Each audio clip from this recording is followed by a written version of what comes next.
Oromummaa raadiyoo Finfinneen qophiin kun maalummaa Oromummaa ibsa. Waa'ee Oromummaa kaleessaa fi har'as akkas ta'a. Dalaggeewwan Oromummaa Oromiyaa keessa imaluun dura dhaggeeffatan dhagahaa. Oromummaa raadiyoo Finfinneen. Oromummaan miidhagummaa aadaa sabaaruun waan guddaadha. Akkam jirtu caqastoota qophii Oromummaa. Qophii kiyya kutaa jalqabaa mata duree Oromummaan Finfinneetti jedhu qaba. Kutaa kana keessatti hiriyoota sadeen Finfinnee naannoo Dooqa Booraa yookaan Hayaawulat jedhamutti argee marii isaan waliin taasifnetu dhiyaata. Isa dura garuu osoo Oromummaan maali jennee weellisaa Salamoon Dannaqaa gaafannee deebiin isaa maal ta'a laata? Oromummaan miidhagummaa aadaa sabaaruun waan guddaadha. Dhokkataa ibsuun namummaadha. Of wallaaluun gadummaadha. Oromummaan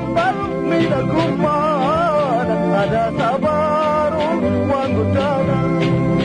Dhokkataa ibsuun namummaadha. Of wallaaluun gadummaadha. Deebii ajaa'ibaa biyyeen sittaa salphattu Solomoon. Gaaffidhuma kana xiqqoo jallifnee Oromummaan maaliin ibsama jennee weellisaa Hacaaluu Hundeessaa gaafannee hoo? Oromummaa ishee ni jaallatte, eenyummaa ishee fiduuti, aadaa ishee guddisuuf oliif gadi kaatti. Eenyummaa of ibsuu, aadaa guddisuu, ulfaadhu Hacaaluu. Dooktarri kabajaa Artiist Alii Birraa immoo akkasitti afaan Oromoo fi wantoota Oromummaan of keessatti hammatu hima.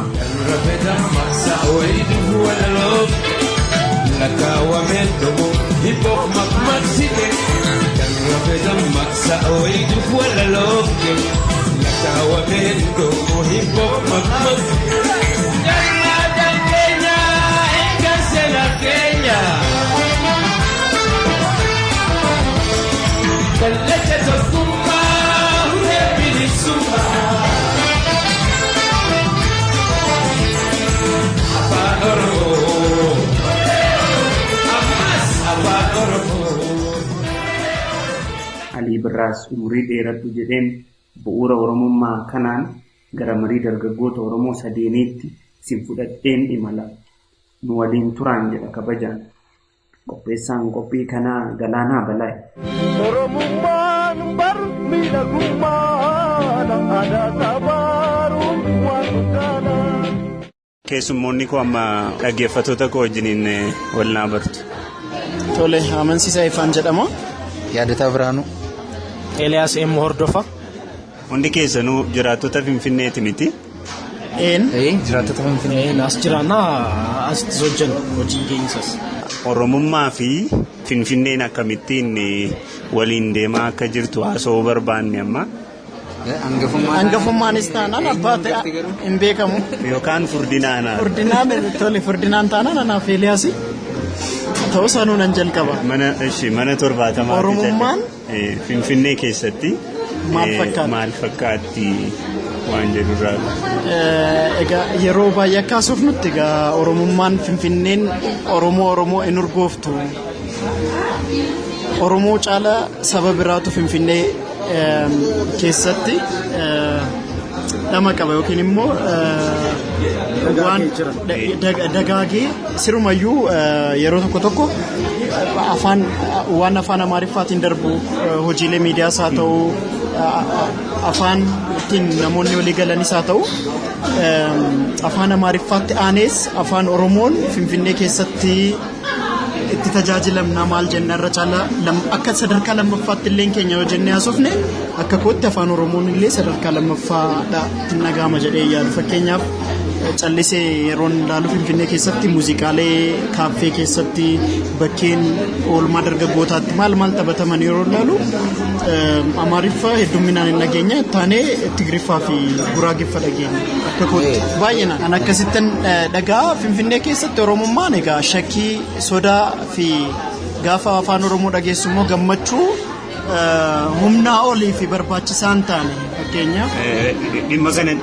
nufna waan akkasii jira kanaaf Finfinnee keessatti Oromummaan anaaf egaa waanuma wal makaa wayii keessa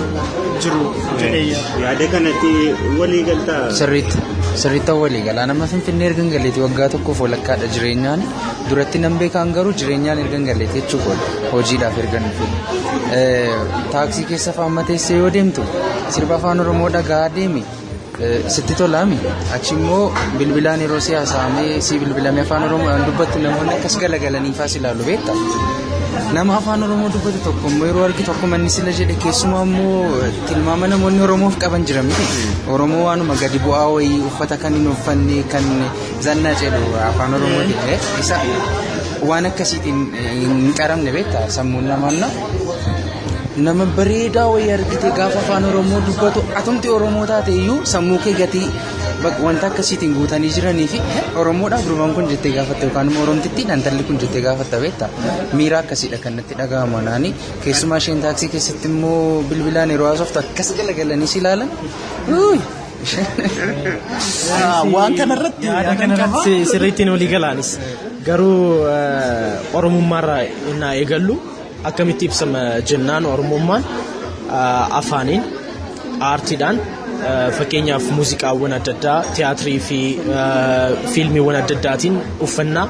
fi waan aadaa adda addaatiin innaa ibsamu namni Oromoo ta'eyyuu afaan Oromoo inaasaan baay'ee fedhiis hin qabu maaliifi kun immoo dhiibbaa yeroo baay'ee itti daamee dhufe waan natti fakkaataana ammanni akka yaadataan jedhetti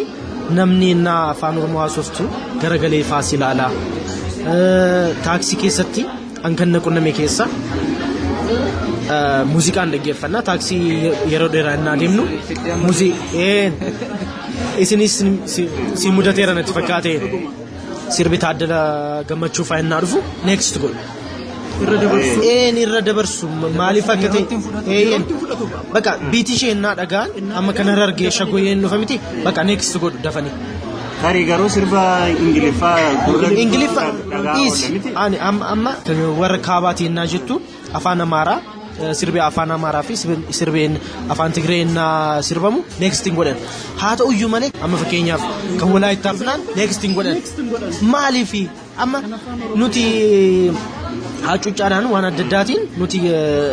kan warra kibbaa waliin walqixa jennee otoo yaadne isaan birayyuu hin geenye jechuudha Finfinnee keessatti si galeera maa inni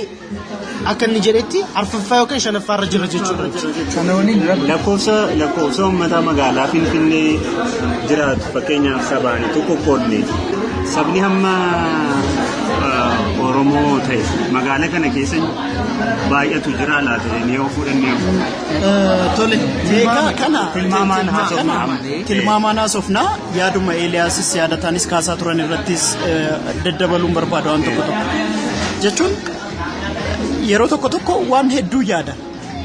neutral ta'ee yaaduun barbaada gaafa muuziqaan afaan Oromoo dhufu next gochuu wanta afaan Oromoo na dhufu na'uun garagaranii nama laaluun maal fi kanuma muuziqaa kanallee fudhanne kwalitiin muuziqaa nuti produce goonu kun waan gaariin taanee fi taalaata jedhees nan yaada yeroo tokko jechuun waan nu jibbaniif waan nu sodaataniif waan nu jaalanneef qofa isa jedhurraas ala bahee nan laala garuu sirboonni kwalitii gaggaarii qabanii fi miira nama hawwatan hedduun jiru sirboonni sunillee gaafa dhufan obsan qaban kana nun hundi keenya waan Oromoo taanee hin dhufan yeroo baay'ee dhageessu miidiyaa irratti FM'n 13 moo 14 jiru miti na Finfinnee kana keessa in affeeran warra kan duriifaa waan kwalitiin isaanii gadi bu'eefaa isaan fa'aa affeeru yoo affeeranii gaafa namni dhaga'u sanarra dabarsa sirbuma jeeta kunna meerisiin jechuun fedhene beektaa dugda duuban ta'a taaksii boodarran taa'ee jira sirba dhaggeeffachaa jira sirba baatee yaadadhu garuu hin dhufe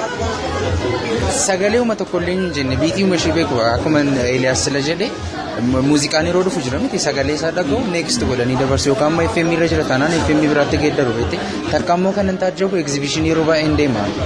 daawwachuudhaaf natti tola gatii ta'eef nama keessa galtee jechuudhaaf ila guyyaa 15 moo 20 walii gala exhibitionii sun turu keessaati.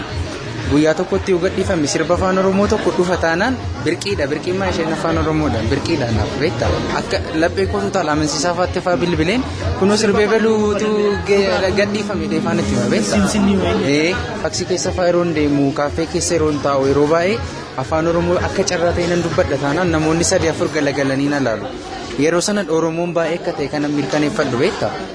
Dhibbeentaa 40 jedhamna miti biyya kana keessatti yoo xiqqaate Oromoo yeroo sana mirkaneeffadhe si galee afaan Oromoo hin dubbadhu akkas akkas jedhanii yoo na laalan garuu garagalanii kan laalan Oromoo qofa miti. Oromoo qofa miti kan immoo deebisanis jiru yookaan kan si dubbisan jiru yookaan mallattoo ta'e tokko kan sitti argisiisan jiru beektaa. Sanaan baruu dandeessan.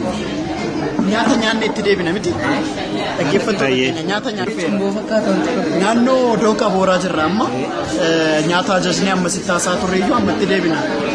Haasaa booddee mariin keenya itti fufu. Afaan kee danfan. Kan keessan moo kan dhaggeeffattoota keenyaa? Afaan keessan danfan. Kan keenya qabe. Kan keessan qabe.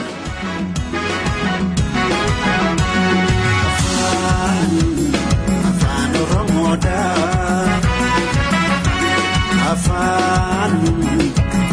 Oromoodhaa.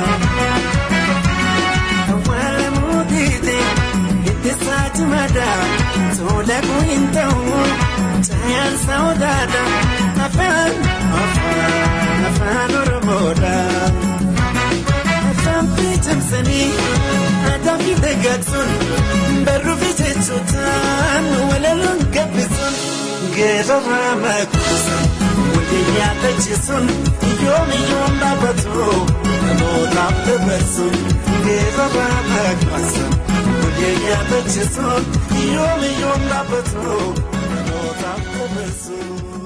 Dhaggeeffattoota irbaata booddee deebineerra keessummoonni keenya nu wajjin jiru ammas kan haasaa turre mudannoowwan Oromummaa wajjiniin Finfinnee keessatti keessummoota keenya mudatanidha. Ammas haasaadhuma sanatti fufna. Eeliyaastuu waa'ee mudannoo isaa nutti himaa ture. Yaadataadha? Waa'ee exhibitionii fa'aa. Waa'ee sirriidha.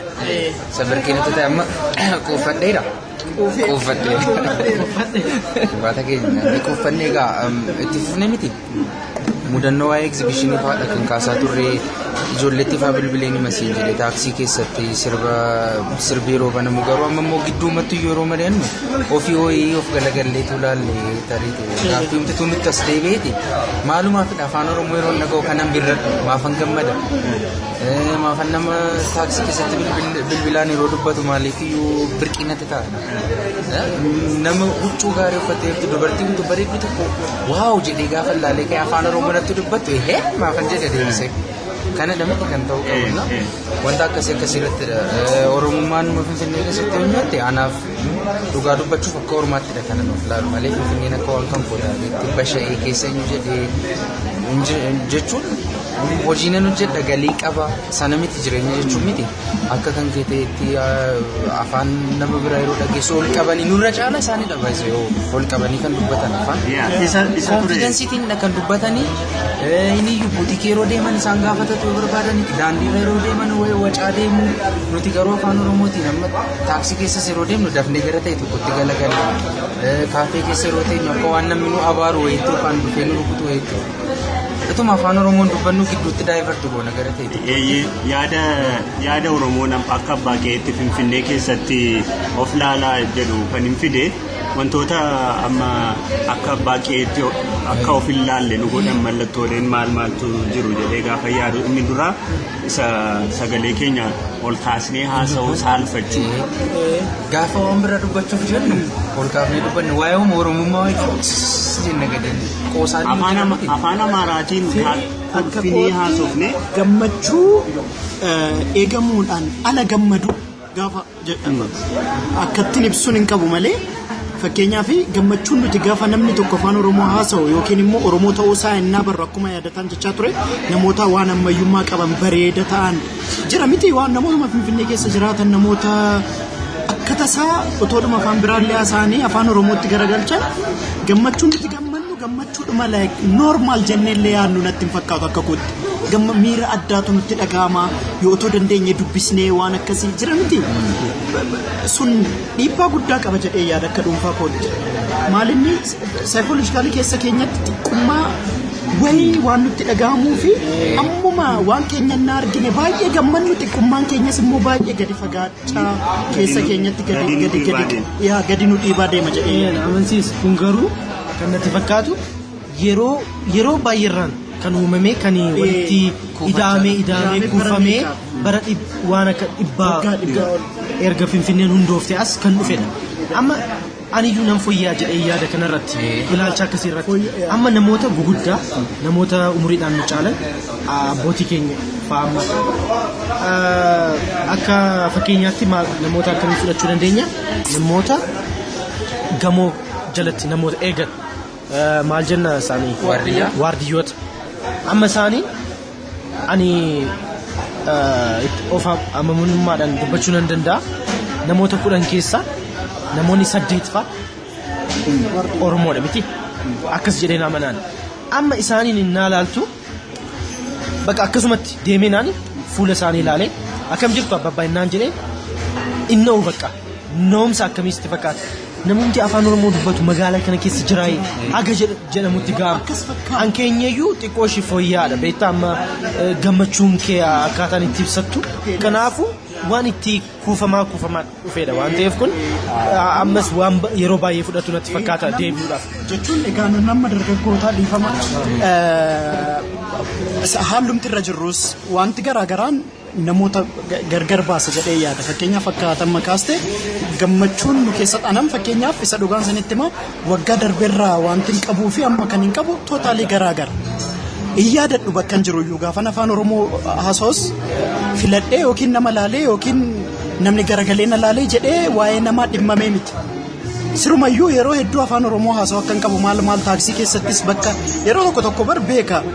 afaan Oromoo haasawuuf jecha taaksii keessatti bilbila haasawuun barbaannetti namatti bilbileen haasawuuf nama Oromoon jira afaan Oromoo nan bilbilaan namatti dhimma malee dhimma tokko malee fakkeenyaaf yeroo hedduu naquun nama taaksii keessa ta'e wanti ta'e callise kaaseen yaadata fayyaadha akkam dhimma wayii kaasnee afaan Oromootiin haasa'u callisanii na dhaggeeffataa deemu beekaa kan biraa waan hin godhu immoo beekaa deebi'een immoo Amaariffaa haasa'a beekaa Amaariffaan haasa'u immoo Amaariffuma kan isaanii caalu ta'uu danda'a yeroo tokko afaan Oromoos akka isaan hin dhageenyetti akka isaan afaan Oromoo akkamiin sin jedha yeroo tokko egaa loqodaa wajjininis wal qabatee afaan gaafa afaan Oromoon akkas jedha dheeressanii fa'aatiin waan akka si arrabsu afaan Oromoo jira miti waan akkasii fa'aa jira sanaan akka naani uummanni kun magaalaa kana keessa baay'ee jira dargaggeessa akkasitti ofitti amanamummaa qabaata afaan isaatiin akkasitti naasaa akka jedhaniif lachuu sii galee waan akkasii fa'aa goona waan ta'eef wanneedha. Wanti natti dhagahamu amma isan akkasii lasitti taasisee miti personally anatti Oromoo hedduutti garuu waan an keessa darbeef anis asitti dhaladheen guddanne garuu erga Finfinnee dhufee tureera.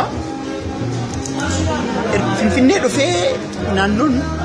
Finfinnee dhufee sana wanti natti dhagahamuu fi wanta amma natti dhagahamu tootaalee garaagara akkuma Eliyaas jedhe yeroon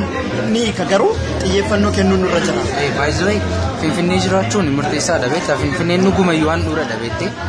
ani siin jedhe yeroo dhiyoodha kanan dhufee Finfinnee galee waggaa tokkoof walakkaa dura waa'ee Oromummaa kootii sabaan boonuu kanan qabuuf erga Finfinnee dhufee galee booda kanan qabu tasuma waliyyuun argatu beektaa sirumayyuu ofittan qaanaa ture dhugaadhuma sitti dubbadha jechuun maqaa yaadataa jedhamullee ittiin si qaanessu hundinuu yaadataa faasiin jedhu. Beektaa abbaan koo sababatti innaa baasee qaba maqaa Oromoo. Yaadata asitti deebita. Amma ammaatti kan nuti haasaa turre Oromummaa afaaniin afaan Oromoo akkuma Alii Birraa sirbe hundi Oromummaa waan ta'eef afaan Oromoo akka baattuu Oromummaa akka ibsituu calaqqee Oromummaatti kaasnee haasa'uuf garuu wanti Oromummaa ibsu afaan Oromoo haasa'uu qofa miti. Aadaa Oromoo afoola Oromoo baruun maqaa wajjiniin wal qabatee amma mudannoo amma yaadataan kaasaa jirtutti seenna. Inni ammaatti haasofne garuu afaan Oromoo fayyadamuu fi Finfinnee keessatti mataa ol qabatanii deemuu danda'uuni hammam itti deemameera isa jedhu. Duraan dursee garuu mudannoo tokko isin qabdan afaan Oromoo haasa'uu fi Oromummaa keetiin boontee dubbachuu kanarratti mudannoo keessan fudhanneetu gara sanatti deemna. Amma mudannoo sila'uu kan kaasaa turre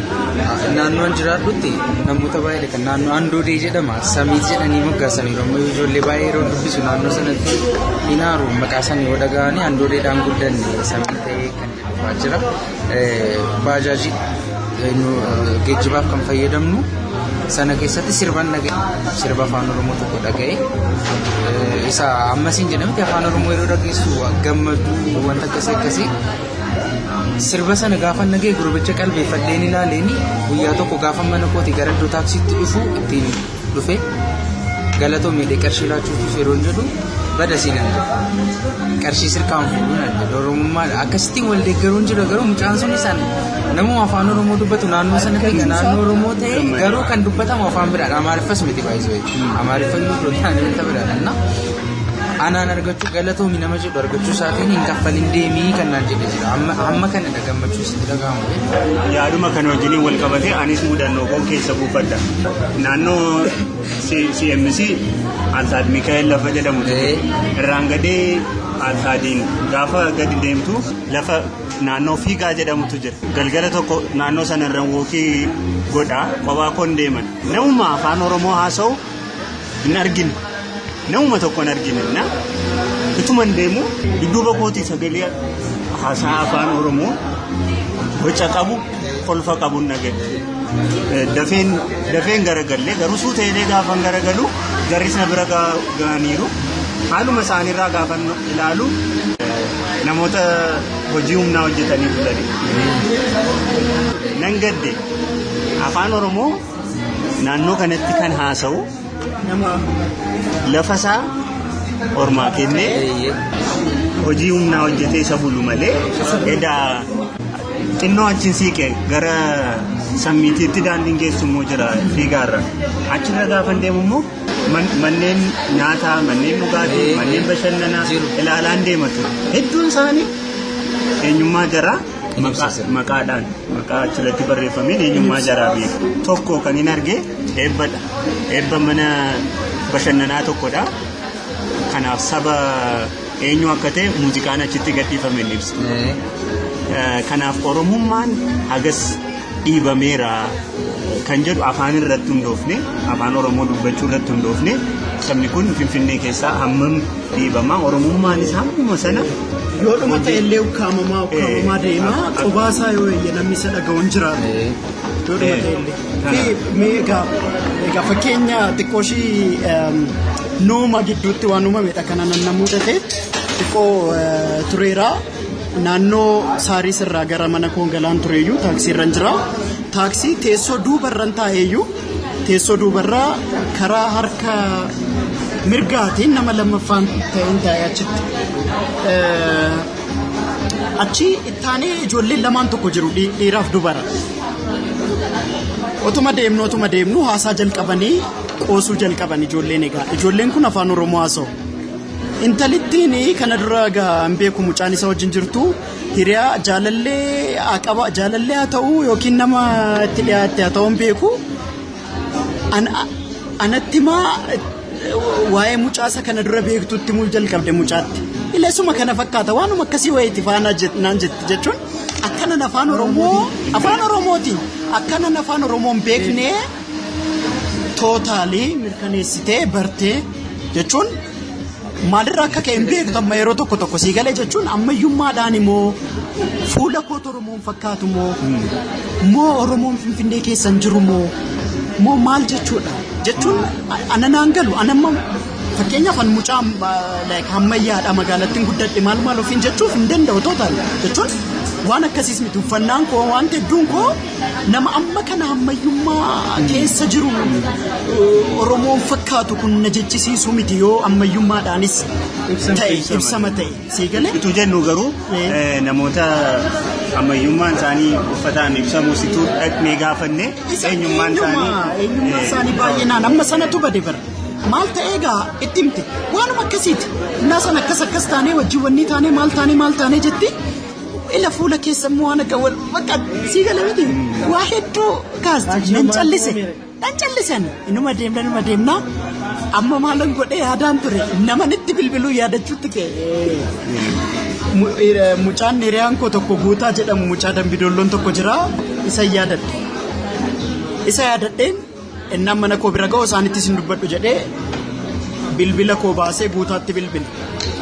sila sii kaasee ragaa dhimma jechuun otoo hin barbaadiin nagaa gaafachuus ergaa dabarsuus otoo hin barbaadiin akka isaan dhagaaniif qofa bilbila koo baasee bilbilee yaa guutaa fayyaadhaa akkam badde haasee afaan Oromoo isaanii ilaaluudha callisee achi garagalanii irraa callisanii baay'ee tokko jechuun yeroo hedduu akka mudannootti kan hin kaasudha baay'ee tokko qaanaanii anis otoo isaanitti hin dubbatin otoo maan jedhin kunuu barumsa guddaa laataa fi kana kaasee maaf akkasitti yaaddu kan ibsitu kana kaaseetanii gargar ba'e jechuun kun egaa waan saba biraa yookiin qaama biraatti dabarsoo otoo hin ta'in nutumtillee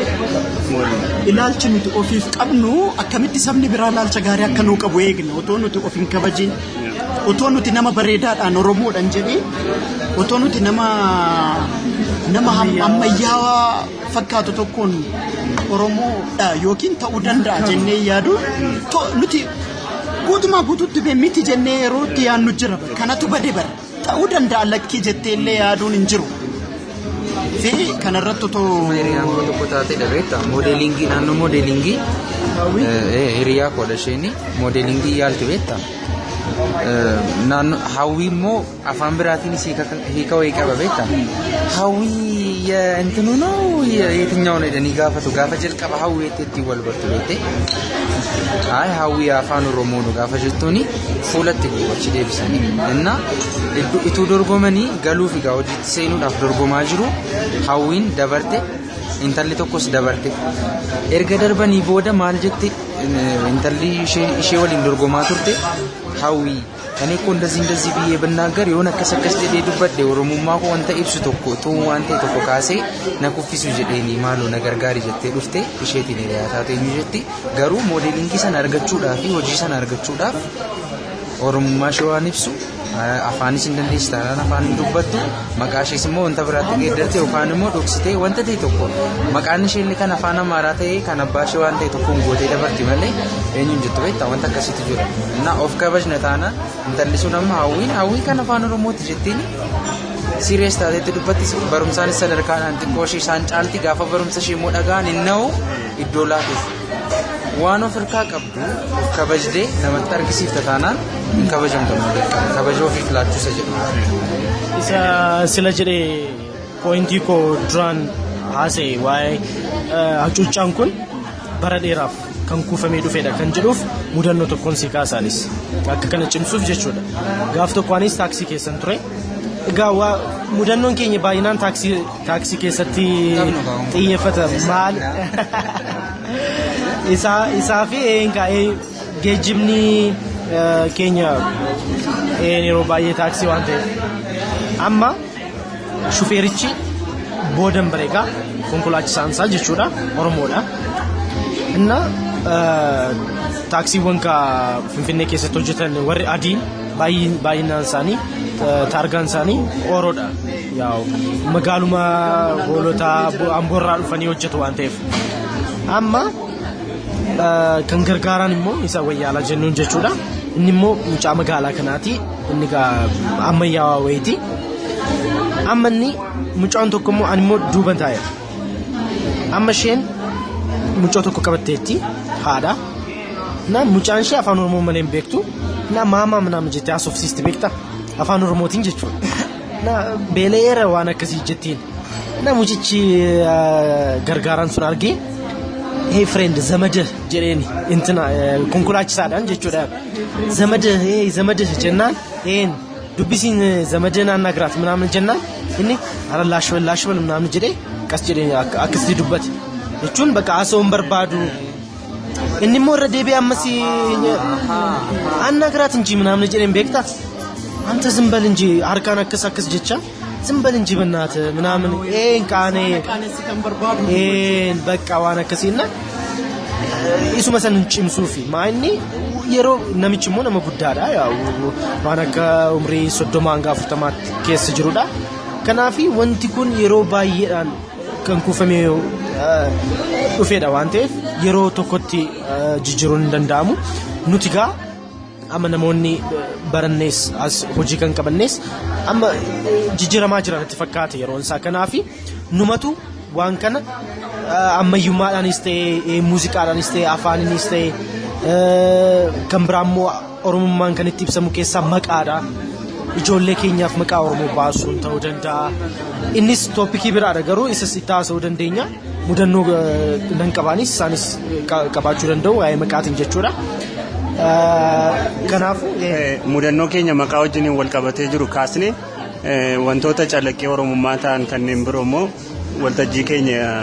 yeroo biraa keessatti kaasa. Kanaaf Eliyaas mudannoo keessa. Anko mudannoo tun taane amma ani maqaa koo innaan waamu innaan ibsu of barsiisu Eliyaas M hordofaa jedheetan maaliifi akka sarneemitti hordofaadha maqaan koo. Maqaan isa gidduu immoo Mulugeetaa jedhama yookaan immoo isa waamuun barbaadu waan ta'eef jechuudha. Maaliifi abbaan koo nama baadiyyaa keessatti dhalatee guddateedha. Gara magaalaatti dhufuun waan hin oolleef innaa magaalaatti dhufu maqaa isaa jijjiirrate jechuudha gara Mulugeetaatti. Maqaan isaa eenyu ture? Mul'ataa ture. Sinni bara Mul'ataa. Amma ammaatti namoonni fira keenya jechuudha. Baadiyyaadha dhufanii innaa nu gaafatan Mul'ataan eessa jira namni jedhu hin beekne iyyuu aniyyuu hin beekne iyyuu Mul'ataan eenyu jedhee gaafan gaafadhu isadha maqaan isaa amma ammaatti garuu maaliif jijjiirratti jedhee hin gaafanne dhiibbaa akka ta'e naannoo gara 70 60 keessatti 80 keessatti dhibbaawwan Finfinnee keessa miti waa'ee Finfinnee haasaan jiru waa'ee magaalaawwan Oromiyaa keessa jiran achi keessa taasifna waan ta'eef amma kun garuu jijjiiramaa dhufeera natti fakkaata. Anamma mucaa kootiif ijoollee kootiif maqaa afaan Oromoo malee ittiin baasu. Kanaafuu isaanis akkasuma natti fakkaatu. Kanaafuu kana mudannoon koo yookaan waan hin qabu. Maqaa wajjin kan wal qabatu akkuma sillasiin jedhe naannoon itti guddadhe xiqqoo ishee wal makataadha kan koo asittiin dhaladhee asittiin guddadhe iddoo baay'eedha beekna. Maqaa yaadataa jedhamu naannoon itti dhaladhee guddadhee fi addadha. Jechuun maqaan Oromoo ta'eeyyuu maqaan kan ba'u yookaan musliimotatti baay'ee ta'eetu kan arabiffaadha kan ba'u yookaan immoo kan amaariffaadha kan ba'u Oromoo ta'aniyyuu kan koo garuu yaadataadha kan jedhamu Biraanuu Wadaajoo Nagarii iddoorra ga'e dhagatariiti afaan Oromoo kan ta'uti kan koo maqaa abbaallee waamuudhaaf xiqqoodha kan hin jiru kanaaf yaadataa Biraanuu Madheef beeksisa maal ta'e seete Finfinnee kana keessatti torbee 3 waan akkasii duradha intala tokkotu taaksii waliin teenyee mobaayilii ishee waan hatame wayiifaatu kaastutu maasofnu amma aadaa tokko akka gabbifannuuf siif kaasuu barbaadeen beekta gaafa jalqaba namaa wal barru ebeluun jedhama jennee jalqabu duratti illee eenyu akka ta'e abbaan sun maqaan isaan ibsa miti eenyummaa isaa yaadataan kan kooti oromummaa koo naaf ibsa sirriitti amma ishee waliin haasofnee samiitirraa handoodeerraa kaasnee magganaanyaa dhufne yeroo ka'uuf jennu bilbila wal jijjiiruuf yeroo jennu maqaa kee barreessannaa maqaan ishee eenyu akka ta'e beekta akkanitti na'anaafiyyuu bilisummaadha maqaan intala maqaan obbolaashii Ooliyaan maqaa Oromoon taane takka hin qabu maatii ishee gaafa natti himtu sana booda gaafa dubbannu jechuudha jettee jalqaba yaadataan jedhama bilisummaan jedhama jettee otoo wal barreerra ta'eeti afaan Oromootiin achi kaasnee dubbachaa dhufna turre afaanis hin dandeessi ijoolluma Finfinnee taate sirriitti guddisaniiru maatiin beekta jalqaba gaafa wal barru amansiisaa jedhama yaadataan jedhama Eliyaasiin jedhama jennee gaafa wal barru sana booda afaanuma taanii dhufamne yaadataa ta'uu kootu beeku amansiisaan afaan Oromoo natti hin dubbatu taanaan isa abbaan intalisaa kan fudhatu daasa kanaafiyyu jalqaba gaafa wal barru ebeluun jedhama jennee maqaa Oromootiin ijoollee keenyaaf moggaafachuu isa jedhamu hojiidhaaf yeroo iddoo adda addaa deemnu ilaalla keessumaa naannawaa Finfinneetti ammallee daa'imman xixiqqoon amma amansiisaa waliin hojii tokko hojjechuuf asuma dhiyootti gadi baane taaddasaa saa ta'uun saammoo nafu Ambassaa እና maatiin ammarrallee qabsoon hedduma jirtutti miti daa'ima kee maqaa afaan oromoo baasnaan ittiin boonee guddataa yaadataan jedhama jedhe miti kanaafuu maqaa moggaasuun tokkodha yeroo wal barru immoo ebeluun jedhamaa jechuun dansaan akka fakkaata. Amansiisaa mudannoo qabda afaan wajjiniin wanta qeeqite Finfinnee keessatti. Afaan maqaa wajjiniin tole amma gaa yaada bal'aa kaasaniiru yaada taanis Eeliyaasinis ani maqaa wajjiniin isa dhugaa sitti muuf isa dhugaa waanuma jiruu koo wajjin wal qabate natti fakkaata wantin mudannoon an maqaa wajjin qabu maqaadhaaf bakkinaan kennu wanti hedduun waanuma jiruu koo wajjin wal qabatedha jedhee yaada waan yaadataan sila kaasen kaasa fakkeenyaaf Oromoon tokko yoo dhufee Eeliyaas jedhee si wajjiniin wal baru inni akka Oromoo hin taane murteessineetu nama kana wajjiniin ko dhufee Oromoodha an Eeliyaasin jedhama siin jedhu shakkii namichi kun Oromoo ta'a jedhullee otoo hin kaayifiin Oromoo akka hin taane murteessinee kominikeet gochuu jalqabne dogoggora guddaa gaaffii ani Eeliyaasiif kaasuuf ture kana Eeliyaas waan ta'eef maqaansaa akka Oromoon taanitti ilaalu daftee waliin galtu anamma waan kana wajjin egaa akkuma sitti meessa dhugaa waan jiruu koo wajjin wal qabatedha jechuun akka carraa ta'ee bakka hedduu waan viidiyoos waraabuudhaaf hojii garaagaraa hojjechuudhaaf Oromiyaa keessa naanna'eera waan hedduu waan nan ofii dhuunfaa kootiinis godhu jira waan na mudatus hedduu jira tokko isuma ammasiin jedhe kana maqaa nama tokko maqaa fedhe haa qabaatu maa Pheexroos waan fedhe hin ta'in dhimmi inni itti Oromoon taaneef hin jiru beekna akka gadi dhiibamaa gadi hacuuccamaa turre beekna waa'ee dhuma dhiibbaa waa'ee hacuuccaa waa'ee gadi qabamuu haasaa jirra ammallee namnamma kana sabbaa isaatii fidee afaan Oromoo maqaa qabaata amma jaa qabsoo meeqaa namni akka ta'e ifatti ba'aa dhufeef daa'ima isaatiif maqaa Oromoo baasaa isa miti kan na ajaa'ibu nama meeqaaf meeqan beeka ijoollee naannoo kootii kan maqaa isaanii jijjiiraa jiran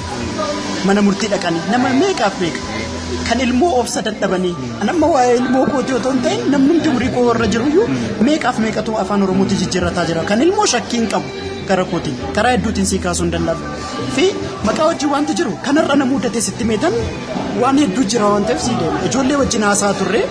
hojii wayii hojjenne tokko moobaayilii irratti agarsiisa. Na ajaa'ibe jechuun otoon yeroo qabaadhee dubbisee waan ta'e numan sitti ma ture irra caala laalanii ijoolleen noon bareeda maal yaamraan maal jedhanii haasaanii deemnee akka tasaa innaa latti baatu shamarra dubara tokkoo fi dhiira tokkoon arge እሺ አባቱ በቃ እንገናኛለን ማል ጀዴ እሺ እንገናኛለን ጀቴ ማን ነበር ሰመኔ ያልከው ናን ጀቴ እንተልቲን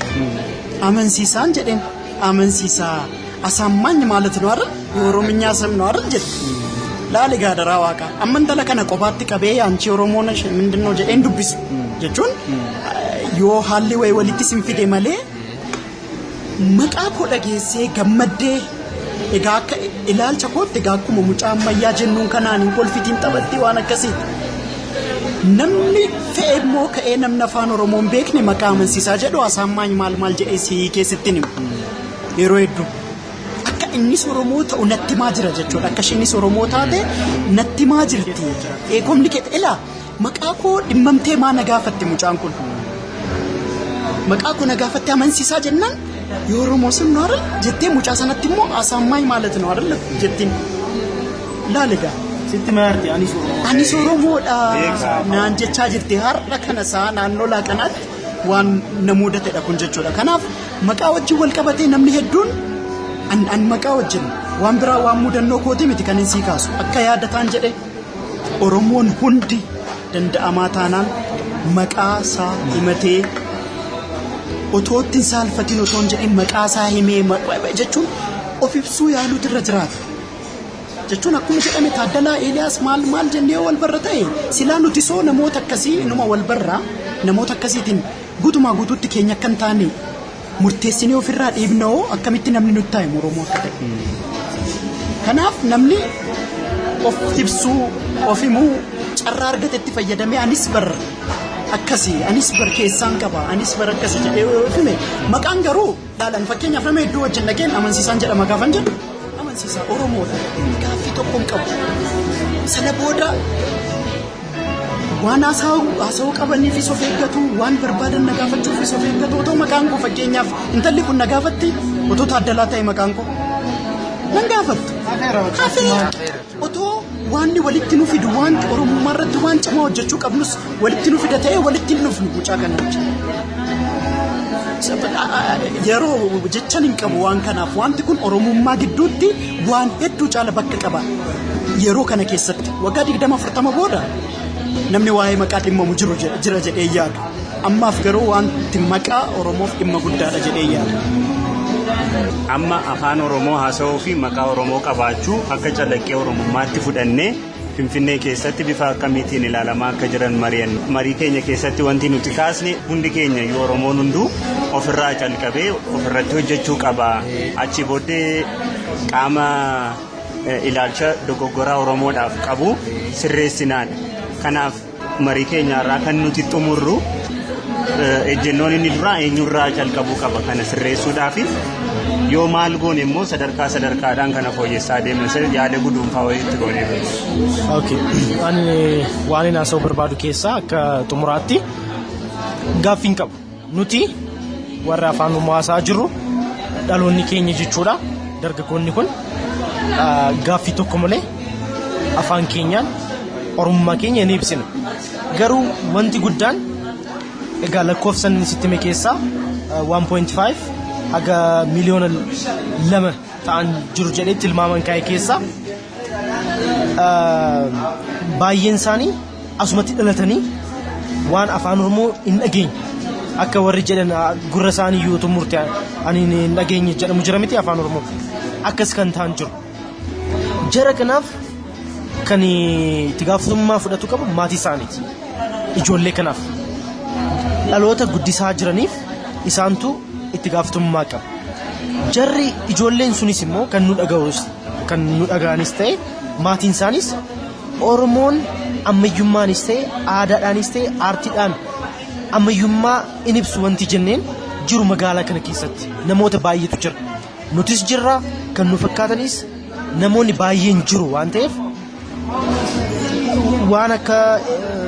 walitti nu fidu haa uumnuti. Fakkeenyaaf yeroo ammaa kana sooshaal miidiyaadha kan itti fayyadamaa jiru. Feesbuukis, Tiwiitarii, Instaagiraam waan adda addaa. Kanaafuu karaa kanaanis ta'e gama maqaatiinis ta'e irratti hojjennee maatiin immoo itti gaafatamummaa olaanaa qabu isaan irratti hojjetanii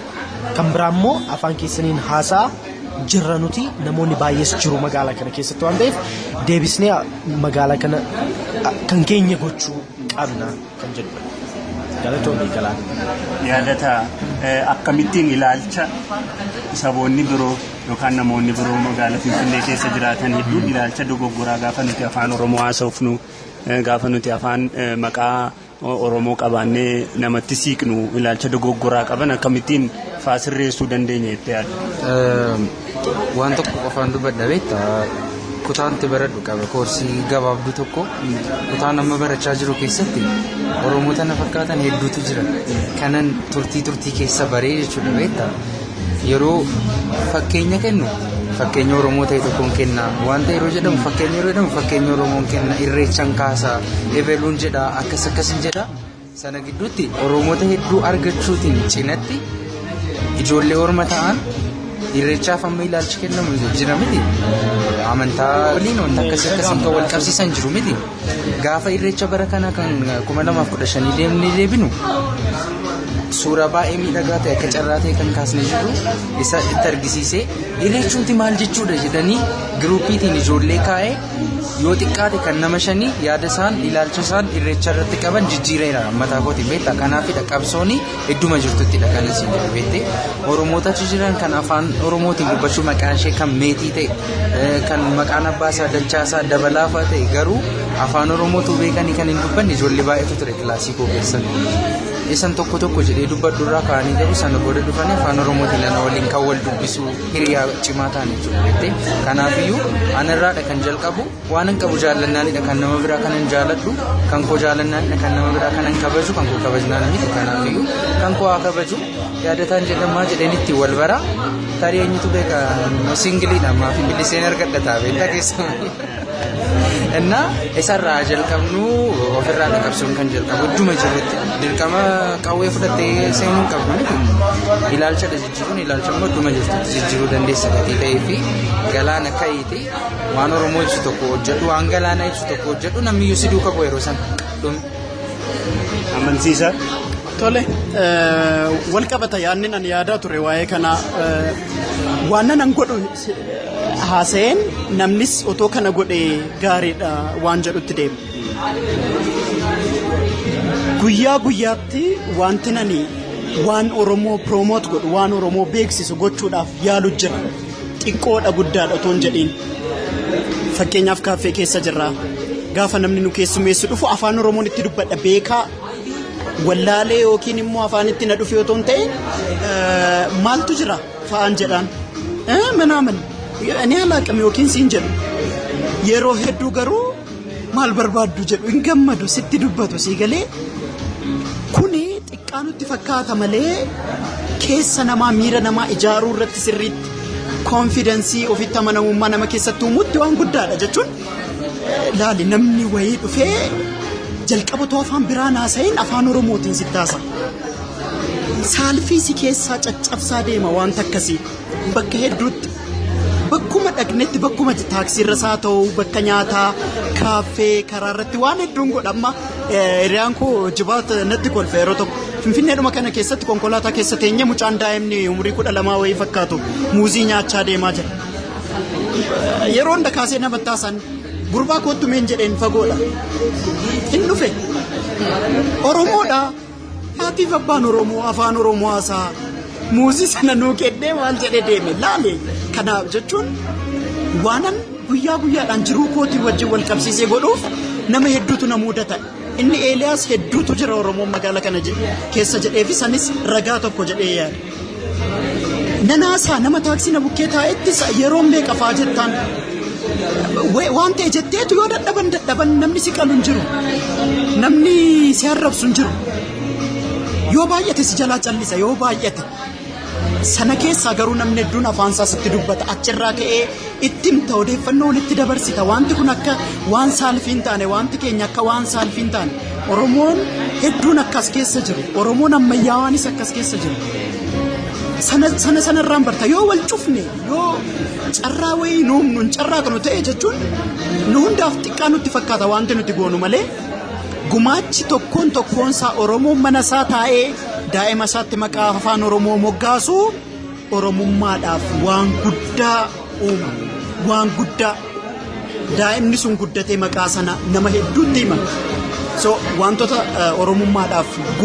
gumaacha nutti fakkaata wanta xiqqoon amma kaase qofatu hin ta'in hedduun akka waan xiqqaatti ilaallee nee maannash intinaalla faayisuma jennu kana maaltu jira jettee yoo dadhabdee minaalle jettaan maal rakkoo qaba kun miti waan biraas waan hedduu akkas otoo goonee promoot gochaa beeksisaa deemta nama biraa keessatti ofitti amanamummaa uumaa yoo namni fakkeenya tokkoon sinitti kaaffee kana keessa namni afaan Oromoo haasa'u waggaa guutuun dhufu yoo ta'e Oromoon tokko as keessa keessummeessu yoo gaafa tokko dhageen beeku ta'e Finfinnee keessa Oromoon jira jettee yoo gaafatte maal jedha eessa jira hin jiru Oromoo dhibba garuu guyyaadhaan as dhufaa oola garuu afaan Oromoon haasa'u so otoo carraa arganneen guyyaa guyyaadhaan waan nutti ulfaanne waan akkasii goone gumaacha guddaa humna jedhee kanaaf hundi keenya yoo afaan Oromoo haasa'uudhaani yaada namootaa afaan Oromoo beektaa Oromiyaa tichilaalla isa jedhu Oromiyaa achiliminde gara jedhutti afaan Oromoo hin beektu gara jedhutti finna akkamitti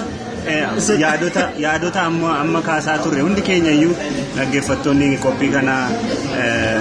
hojiitti hiikna yoo ta'e Oromiffa hin dandeessu gara jedhutti dhufne namna jechuun